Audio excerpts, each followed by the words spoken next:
이제 우리에게 주시는 하나님의 말씀은 신약 마태복음 3장 16절과 17절 두 절을 보시겠습니다.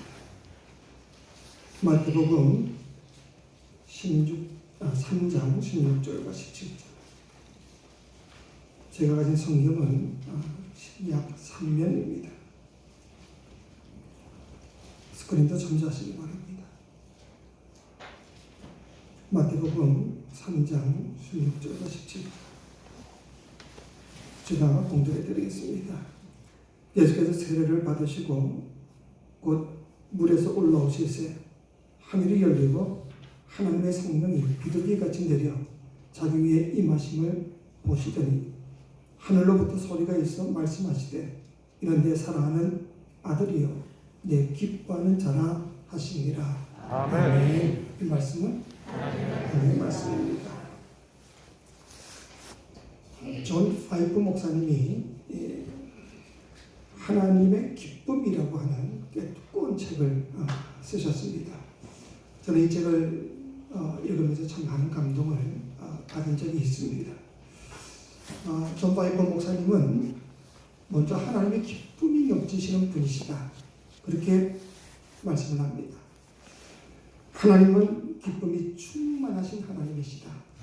가만히 생각해 보면 정말 옳은 말씀이다 생각할 수밖에 없습니다. 여러분, 기쁨이 없으신 하나님 혹시 상상이 되십니까? 하나님께 기쁨이 없다고 한다면 우리가 하나님께 나아가는 그 자체가 얼마나 부담이 되겠습니까? 여러분, 웃음기 하나 없이 그저 기쁨이 없는 그런 냉랭한 사람, 인사에나 그저 팍 쓰고 있는 그런 사람과 함께 밥을 먹는다든지 함께 거하게 되는 그 자체가 얼마나 고역이겠습니까? 그런데 그저 만나기만 하면 생글생글 웃고 기뻐하고 항상 감사하고 그런 사람, 너무너무 행복해하는 사람과 함께 차를 마시든지 시간을 같이 보낸다 그런다면 우리들 역시 함께 기쁘실 수밖에 없는 겁니다. 그러니까 기쁨의 사람과 함께하는 그 자체가 우리에게는 기쁨이요 행복입니다.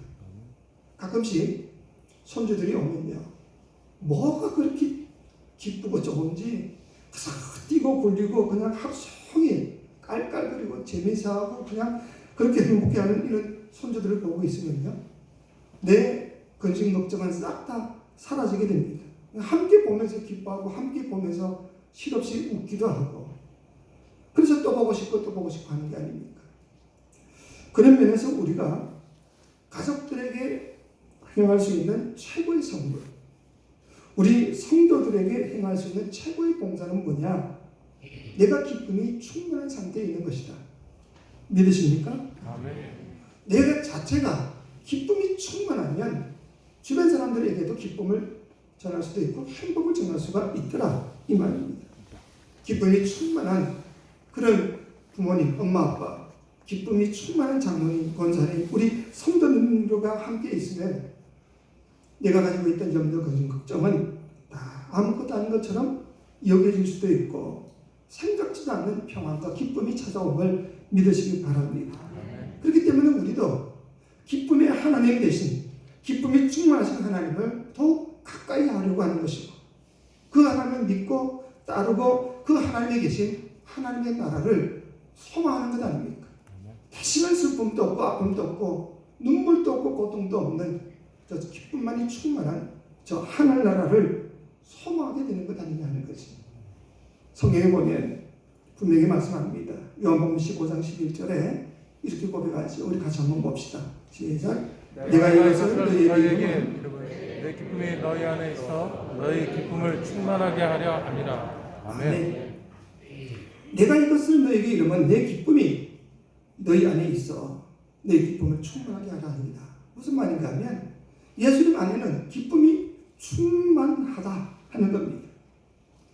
무슨 기쁜 일이 있어서 기쁜 게 아니라 예수님 자체가 기쁨이시고 그 안에는 기쁨이 충만하다. 그래서 그 예수님과 함께 동행하는 사람, 그 예수님을 믿고 따르고 순종하는 사람에게는 반드시 기쁨의 역사가 일어나는 겁니다. 왜? 예수님 자체가 기쁨이시니까. 우리는 기쁜 사람을 만나야 기쁘고 기쁜 일이 있어야 기쁠 수밖에 없습니다. 언제나 우리는 조건적으로 살 수밖에 없습니다. 하지만 하나님은 그 본성 자체가 기쁨이시다. 그 안에는 기쁨이 충만하시다. 그래서 우리가 그 하나님을 믿는 자체가 바로 구원인 것입니다. 물론 성경을 보면 하나님이 진노하실 때도 있고요, 애통하심이 나타날 때도 있습니다. 하지만 분명한 사실은 때때로 하나님이 진노하시기도 하고 애통해 하시기도 하시지만 기본적으로 하나님은 기쁨의 하나님이심을 믿으시기 바랍니다. 그럼 이렇게 기쁨의 하나님이신 하나님은 어떤 것을, 무엇을 가장 기뻐하실까? 제가 성경을 보는 가운데 깨달은 것이 한 가지 있습니다. 그게 뭔가 하면 독생자 예수 그리스도를 보시는 것을 우리 하나님은 가장 기뻐하시더라 하는 겁니다. 예수님을 보는 것을 기뻐하십니다. 오늘 우리가 본문에도 보다시피 예수께서 세례를 받으시고 물 속에서 나오실 때에 하늘이 열리면서 성령이 비둘기같이 임하십니다. 그리고는 소리가 들리는데 무슨 소리가 들렸냐? 이는 내 사랑하는 아들이요 내 기뻐하는 자다. 하나님이 예수님을 바라보시면서 크게 기뻐하셨다 기록합니다. 예수께서 베드로와 야고보와 요한을 데리고 변화산상에 한번 올라가셨지요. 그때도 빛난 구름이 덮이면서 그 구름 속에서 오늘 본문에 보았던 말씀과 똑같은 말씀이 나오겠습니다. 이는 내 사랑하는 아들이요 내 기뻐하는 자니 너희는 그의 말을 들으라. 하나님께서 직접 하신 말씀이 있습니다. 선지자 이사야가 예수께 대하여 예언할 때도, 예수님에 대해 예언할 때도 하나님이 기뻐하는 자라는 표현을 썼습니다. 이사야 42장 1절에 우리 같이 한번 봅시다. 시작. 내가 붙드는 나의 종, 내 마음에 기뻐하는 자, 곧 내가 택한 사람을 보라. 내가 나의 영을 그에게 주었은즉 그가 이방에 정의를 베풀리라. 아멘.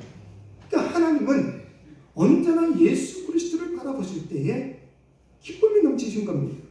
여러분, 그렇다고 한다면 하나님께서 예수를 기뻐하신 이 기쁨이 우리에게는 어떤 의미가 있는가 하는 겁니다. 여기서 우리는 하나님을 기쁘시게 할 수 있는 비결을 배울 수 있다 하는 겁니다. 하나님께서 예수를 그토록 기뻐하시기 때문에 만약 우리가 그 예수님을 내 마음에 모시기만 한다면, 내가 마음문을 열고 예수를 영접하기만 하면 그 예수님 때문에 우리도 하나님께서 기뻐하시는 존재가 될 수 있음을 믿으시기 바랍니다. 믿으시기 바랍니다. 이게 얼마나 놀라운 은혜인가를 여러분 좀 아셔야 합니다. 요한계시록 3장 20절에 보니까 이런 말씀이 있지요. 볼지어다 내가 문 밖에 서서 두드리노니 누구든지 내 음성을 듣고 문을 열면 내가 그에게로 들어가 그와 더불어 먹고 그는 나와 더불어 먹으리라. 우리가 예수를 믿는다는 그것을 내 마음문을 열고 예수님을 영접한다, 이렇게 표현을 한 겁니다. 이렇게 내가 내 마음문을 열고 내 마음에 예수님을 받아들여서 예수님을 믿기만 하면 하나님께서 우리까지, 예수님 때문에 우리까지 참으로 기뻐하신다, 이겁니다. 여러분, 사실 하나님은 온전하신 하나님이십니다. 흠도 티도 없으신 거룩한, 완전히 거룩하신 분이십니다. 그에 비해서 우리 인간은 어떻습니까? 끊임없이 하나님께 반역하고 실망시키고 정말 지옥의 자식이라 말할 수 있을 밖에 없을 죄인 중에 죄인들이 우리들 아닙니까? 그러면 이렇게 거룩하신 하나님께서 이렇게 죄 많은 우리 인간을 왜 그토록 사랑하시고 기뻐하실 수가 있는가? 성경에 보면 스바냐 3장 17절에 이런 말씀이 있습니다. 우리 같이 한번 봅시다. 시작. 너희 하나님 여호와가 너희 가운데 계시니 그는 구원을 베푸실 전능자이시라. 그가 너로 말미암아 기쁨을 이기지 못하시며 너를 잠잠히 사랑하시며 너로 말미암아 즐거이 부르며 기뻐하시리라 하리라. 아멘. 아멘. 믿으십니까? 이런 말씀을 크게 아멘하는 겁니다. 이 약속의 말씀을 믿으십니까? 아멘. 이보다 더 복된 말씀이 어디 있냐 그 말이에요. 아니, 하나님께서 정말 죄인 중에 지옥의 자식과 같은 우리들을 사랑하시는데 말로 당할 수 없을 만큼 기쁨을 이기지 못할 만큼 그렇게 우리를 사랑하신다 그 말입니다. 그저 몸서리칠 정도로 견딜 수 없을 만큼 그렇게 기뻐하십니다.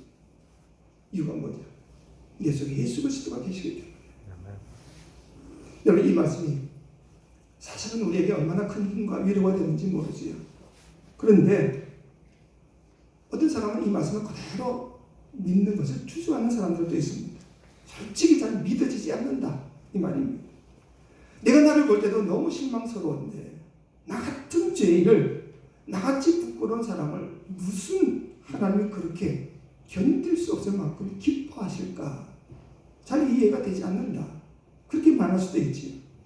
하지만 우리가 예수를 영접하기만 하면 하나님께서 우리를 보실 때에 허물 많은 우리 자신을 보는 것이 아니라 내 안에 거하시는 예수 그리스도 그분 때문에 그분을 보시기 때문에 우리까지 기뻐하심을 믿으시기 바랍니다.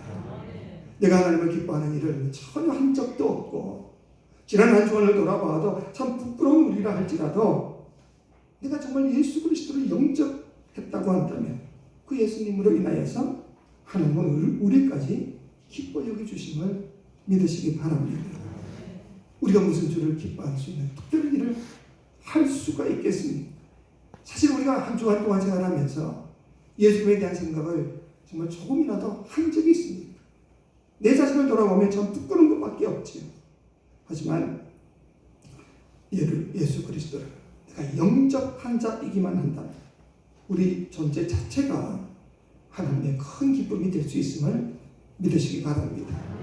여러분의 자녀들을 돌아봐도 그렇지 않아요? 자녀들이 뭐 우리에게 특별히 부모에게 특별히 잘한 일이 있든지 뭐 성적이 높든지 뭐 좋은 대학을 갔든지 잘 취직을 했든지 뭐 이런 일을 해서 내가 그 자식을 기뻐하는 것이 결코 아니지 않습니까? 그냥 내 자식이니까 기뻐하는 것이요. 무슨 말씀입니까? 저에게는 뭐 왼수 같은 자식입니다. 뭐 그렇게 말할 사람도 있겠지만 하지만 아이가 어려운 일을 닥치고 힘든 일을 당하게 되면요. 부모 마음은 전혀 다르지요. 그 아이 때문에 속상해하고 힘든 것도 있겠지만은 자녀 그 자체는 부모에게는 정말 기쁨의 존재가 아니냐 하는 거지. 우리가 예수님을 영접하는 그 순간 우리는 하나님의 자녀가 됩니다. 그렇기 때문에 내가 부족하고 죄 많고 연약하고 참 부끄러운 일이 있다 할지라도 내 존재 자체는 이미 하나님의 기쁨의 존재가 됨을 믿으시기 바랍니다. 그렇기 때문에 우리가 하나님을 정말 기쁘시게 할 수 있는 일은 다른 것도 없습니다. 예수 그리스도를 영접하는 것뿐입니다. 그런데 우리가 성경을 보다 보면 마태복음 7장 21절로 23절에 보시면 예수의 이름으로 귀신도 쫓아내고 예수의 이름으로 큰 기적도 행하고 예수의 이름으로 놀라운 사역을 많이 했던 사람들, 실제로 그 모든 사람들이 주님 앞에 갔더니 주님이 뭐라고 책망하시는가 하면 내가 너희를 도무지 알지 못한다.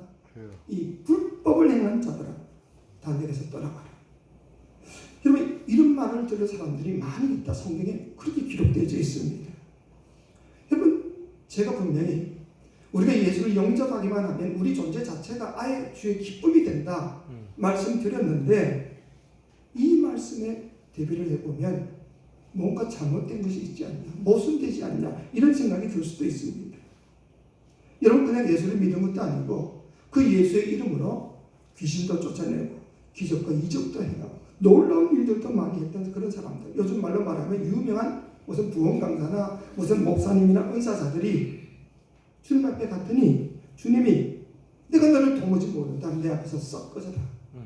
그런 말을 들을 수도 있다고 그런다면 그냥 평범하게 믿음 생활하고 있는 우리들은 과연 어떻게 될까? 하나님이 나에게도 그러지 않으실까? 그런 염려가 생길 수도 있는 거지. 하지만 여러분 이 사실을 분명히 기억하시기 바랍니다.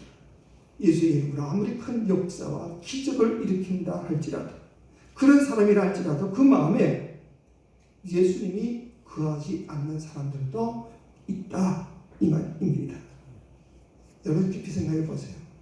예수님이 만약 그 마음에 거하시고 있는 사람이라고 한다면 그 사람과 동행하는데 어떻게 예수님께서 그 사람을 모른다고 말씀을 하시겠습니까?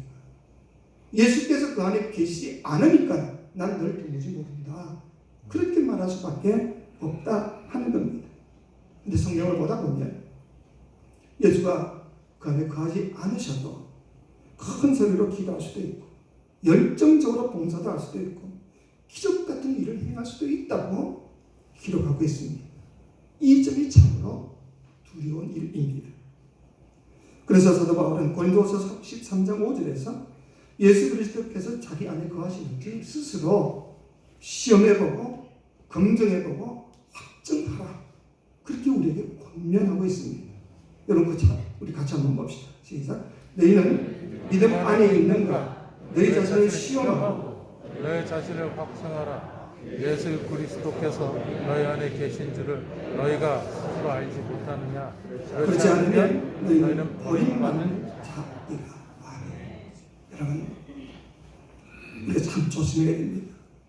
그래서 중직을 맡았든지 또는 은사가 있어서 예수의 이름으로 기적을 행한다 할지라도 그것만 가지고는 확실하지 않다 이 말입니다.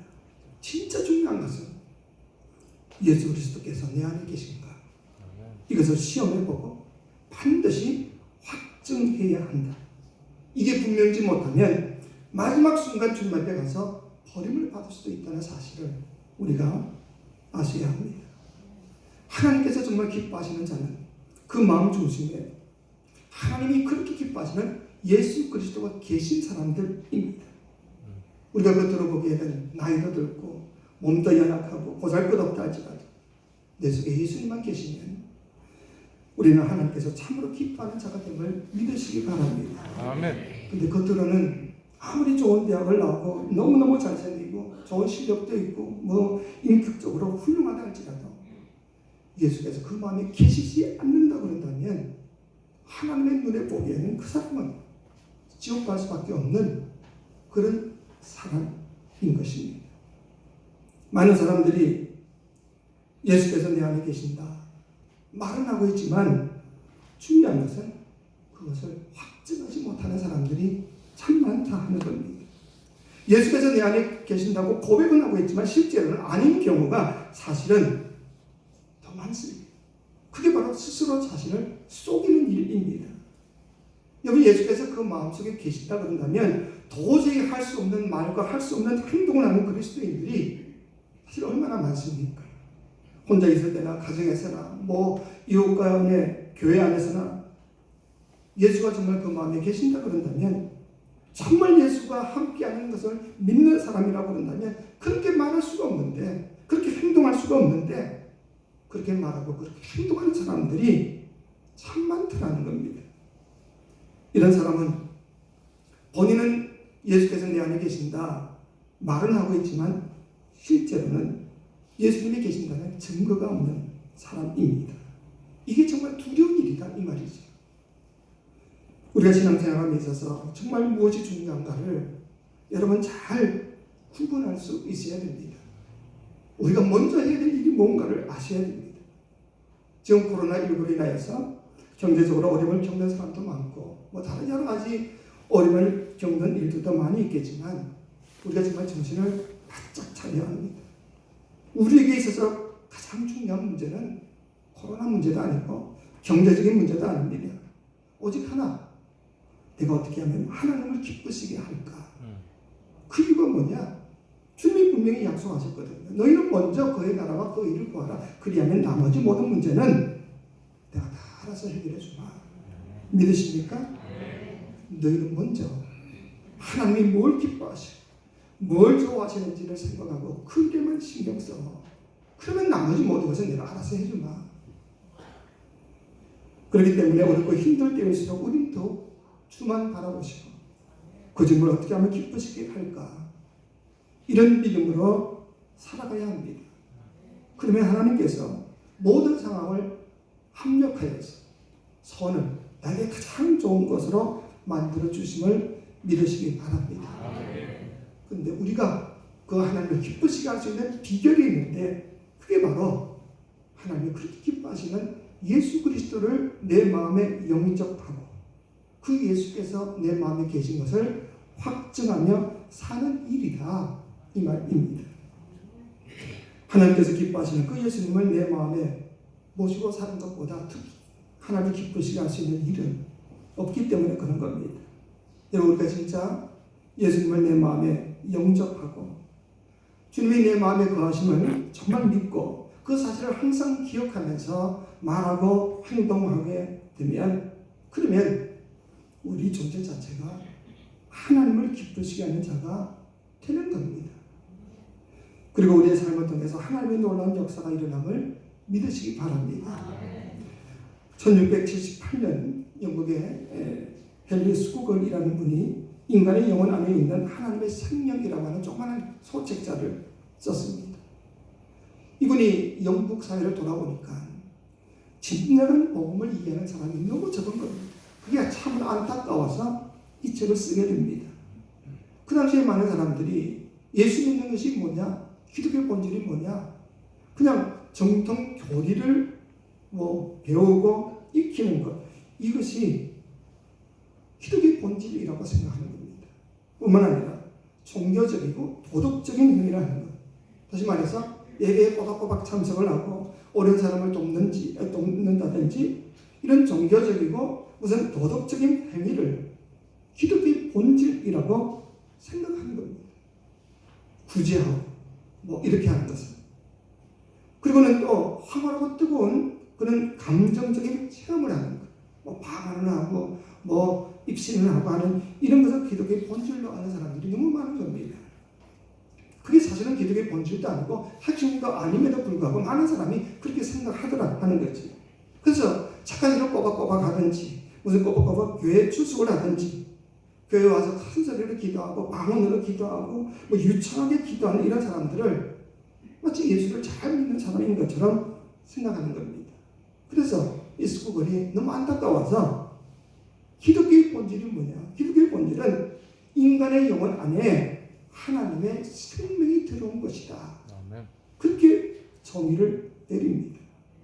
예수 그리스도께서 우리와 함께 거하시는 것, 성령 하나님께서 우리의 모든 삶을 지키시고 보호하시고 인도하시는 것, 이게 기독교의 본질이라고 이야기한 뒤에 이렇게 설명하고 있습니다. 그리스도인은 단순히 선하고 단정하고 도덕적인 사람이 아닙니다. 하나님께서 그 사람 안에 들어간 것입니다. 그래서 그리스도인 안에 생명과 권능이 있습니다. 그 사람이 그리스도인입니다. 그 사람이 그리스도인입니다. 하나님께서 그 사람 안에 들어가셔서 생명과 권능을 가지고 살아가는 그 사람이 바로 그리스도인이라는 것입니다. 그런데 이 책이 존 웨슬리 형제와 또 조지 휘필드가 중대하는데 굉장한 영향을 끼치게 됩니다. 사실 이 책을 읽기 전까지는 웨슬리 목사님은 자기가 내 안에 예수가 계신 것을 몰랐다, 이렇게 고백할 정도였습니다. 사실 그는 목사의 아들이었고 자신이 목사였고 또 선교사였습니다. 얼마나 열심히 구제 활동을 하고 경건한 삶을 하고 늘 성경 연구를 하고 최선을 다해서 살았던 사람입니다. 그럼에도 불구하고 자신 안에 주님이 계신다는 사실을 몰랐기 때문에 자기는 진정한 기독교인이 아니라 나는 종교인에 불과한다라고 그렇게 고백을 합니다. 그리고는 네 안에 예수가 계시다. 그럼 그 다음부터 완전히 그의 삶이 뒤집어지게 됩니다. 우리는 하도 많이 들어서 무감각해져 있지만 웨슬리 목사님은 이 사실을 알고는요 큰 충격을 받게 됩니다. 그리고 자기 안에 예수님이 거하시는 것을 정말 믿으면서부터 그의 삶은 완전히 달라지게 되고 결국 그가 영국의 대부흥을 일으키는 귀한 일에 쓰임을 받지 않습니까? 하나님이 자기 안에 거하시면 진짜 믿는 사람은 이렇게 될 수밖에 없습니다. 이렇게 안 되는 게 이상하지. 왜? 주님이 이끄시는데 우리가 어떻게 거부할 수가 있겠습니까?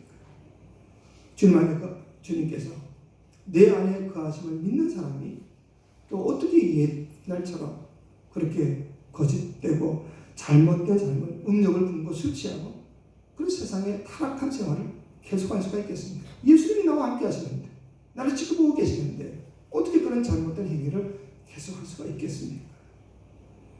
여러분들은 지금 예수님께서 여러분 안에 계신다면 내가 정말 예수 그리스도를 모시고 살아간다고 하는 그 증거가 있으십니까?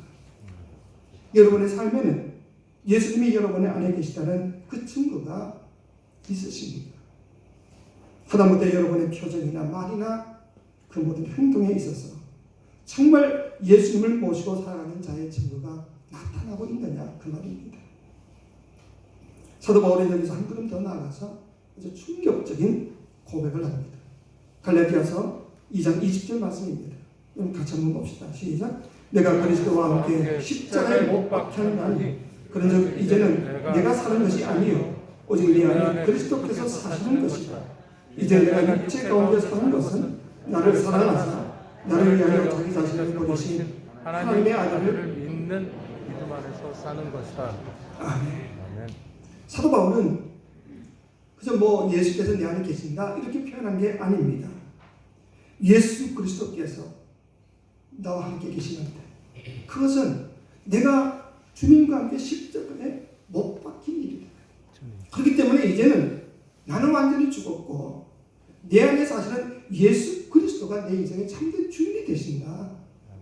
이제 내가 육체 가운데 사는 것은 나를 위해서 자신의 목숨을 내어놓으신 하나님의 아들을 믿는 믿음 안에서 사는 거다. 그렇게 표현하고 있습니다. 그럼 이런 사도 바울의 고백이 내 안에 예수를 모시고 사는 자의 진정한 고백입니다. 그냥 들어서 아는 사람이 아니라 정말 예수 그리스도가 내 안에 계신다는 확신을 가진 사람은 이런 고백을 할 수밖에 없는 겁니다. 예수를 모시고 살아가는 사람이 어떻게 내가 산다고 함부로 주장할 수가 있겠습니까? 나는 예수님과 함께 십자가에 못 박혔고 이제는 내 안에 사시는 분은 예수님이시다. 이렇게 고백되는 사람은 절대로 자기 주장, 자기 이익, 자기 명예를 주님보다 앞세워서는 결코 없는 거지. 내 감정이 중요한 게 아니라 내 자존심이 중요한 게 아니라 내 안에 사시는 예수 그리스도 그분이 내 인생의 참된 주인이 되신다. 그분을 먼저 앞세울 수 있는 마음, 그 마음을 가진 사람이 바로 예수를 영접한 사람이다. 그 말입니다. 여러분 이런 사람은 그 마음 안에 정말 예수께서 생명으로 역사하시기 때문에 말할 수 없이 하나님이 바라보실 때 기뻐할 수가 없는 거지. 하지만 많은 그리스도인들이 안타깝게도 나는 죽고 예수로 산다는 이것을 너무 힘들게 생각합니다. 어렵다고 생각합니다.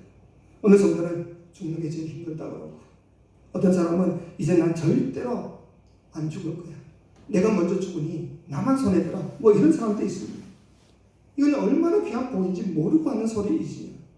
그게 하나님을 얼마나 기쁘시게 하는 일인지 전혀 모르는 사람이 하는 소리입니다. 여러분 하나님께서 왜 예수 그리스도를 보시는 것을 그렇게 기뻐하셨겠습니까? 그 기뻐하시는 이유가 뭐냐? 겟세마네 동산에서 자기의 뜻을 다 포기하고 오직 하나님의 뜻을 이루기 위해서 기꺼이 십자가를 지시고 자기를 죽이신 바로 그 순종 때문이 아니냐 하는 겁니다. 그런 주님을 내 마음에 영접하고 내 자신을 십자가에 못 박아버리고 하나님께서 그렇게 기뻐하시는 그 예수님과 동행하며 나는 완전히 죽이고 그 예수님만 붙들고 그 예수님이 인생의 주인 되시고 그렇게 우리가 살아간다 한다면 하나님 우리를 얼마나 기뻐 여기시겠습니까? 이 사실을 꼭 믿을 수 있기를 주의 이름으로 축원합니다. 축원합니다. 어릴 때 저는 예수 믿는 게 뭐냐? 그냥 교회 다니는 게 예수 믿는 줄로 알았습니다. 그러다가 이제 학창시절 때 부흥회 가서 자기 자신의 죄를 적어서 십자가에 대고 못을 받고 그런 과정 속에서 예수 믿는 것이 저 십자가의 사랑을 믿는 거구나. 그걸 깨달았습니다. 그래서 펑펑 울면서 그 놀라운 은혜를 정말 믿어지지 않는 은혜를 받은 적이 있습니다. 그런데 예수 믿는 것은 거기서 끝나는 게 결코 아닙니다. 예수님은 우리 죄만 사하시려고 십자가에서 죽으신 게 결코 아닙니다. 우리가 더 이상 저희 종노릇 하지 않고 예수의 생명으로 살면서 예수님과 동행하는 삶, 그 삶을 살게 하시기 위해서 주님이 십자가에서 못 박혀서 죽으셨음을 믿으시기 바랍니다. 여러분 여기까지 가는 것이 십자가의 목적입니다. 그냥 눈물만 흘리고 끝나는 게 아니라 내가 그 예수를 내 마음속에 생명으로 모시고 주인으로 모시고 그 주의 뜻대로 살아갈 수 있는 것, 이것이 하나님의 뜻이라는 거지. 예수님의 생명으로 살고 예수님과 동행하는 삶, 하나님은 거기까지 가기를 우리를 요청하십니다. 하나님 지금 그걸 우리에게 요구하시는 겁니다. 많은 그리스도인들이 예수를 믿고도 실제로 그 삶 속에서 예수님을 체험하지 못합니다. 이유는 본인의 자아가 죽지 않아서 그런 겁니다. 예수께서 왜 우리의 삶 속에서 역사하지 못하는가? 사실 역사 안 하시는 것이 아니라 역사를 못 하시는 겁니다. 그 자신이 시끄럽게 살아서 자기 마음대로 주장하는데 그 삶의 주인이 예수가 아니라 자기인데 어떻게 주님이 이래라 저래라 할 수가 있겠냐 그 말입니다. 예수님은 그저 주인이 아니라 손님일 뿐입니다. 우리는 엄밀히 자아가 강하다는 그런 표현을 쓰지요. 엄밀히 말하면 자아가 죽지 않았다 이렇게 표현할 수밖에 없습니다. 여러분 약한 자아라 할지라도 그 모든 것들이 주님의 역사를 가로막는다는 사실을 우리가 아셔야 합니다.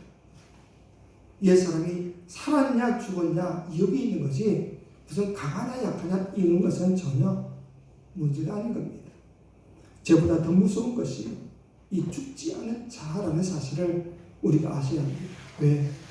죽지 않게 되면 절대로 주님이 역사하실 수가 없습니다. 가나안 잔치집에 포도주가 떨어졌습니다. 그럼에도 불구하고 주님은 아무것도 할 수가 없었습니다. 왜? 주님이 그 잔치의 주인이 아니시기 때문에. 근데 제 어머니가 예수께서 하라는 대로 하라. 그 말은 이제부터 예수가 이 모든 것의 주인이다. 그 말이지. 예수가 주인이 되시고 난 다음에 물로 포도주로 만드는 기적의 역사가 일어나지 않았습니까?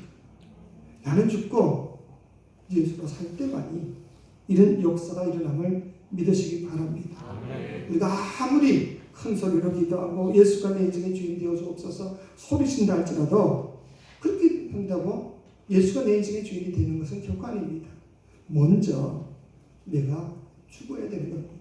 먼저 내가 십자가에 못 박혀야 하는 겁니다. 그래야만이 주님이 내 인생의 참된 주인이 되셔서 내 삶을 기적으로 이끌어 가시는 거지요. 오늘 우리는 정말 이 중요한 진리를 반드시 붙잡아야 합니다. 우리가 예수를 영접하고 예수님을 모시고 살아가는 것, 이것이 하나님께서 가장 기뻐하시는 일이구나. 그리고 정말 그 믿음으로 살기 위해서는 내 자신을 완전히 죽이고 정말 나는 죽고 예수로만 살아야 한다. 이 진리를 붙잡으시기 바랍니다. 그러면 우리의 남은 인생은 언제나 주님을 기쁘시게 하는 인생이 될 것이고 그러므로 인해서 주님은 내 모든 삶을 기적같이 이끌어 가실 것입니다. 이런 귀한 삶을 살아갈 수 있는 저와 여러분 되시기를 주의 이름으로 축원합니다. 사랑의 아버지 하나님, 우리 모두는 언제나 나는 죽고 하나님의 기쁨이 되시는 예수로만 살게 도와주옵소서. 주님의 이 안에 거하심을 확신하며 그 증거가 우리의 모든 삶 속에서 나타나게 도와주옵소서. 예수님의 이름으로 기도하옵나이다. 아멘.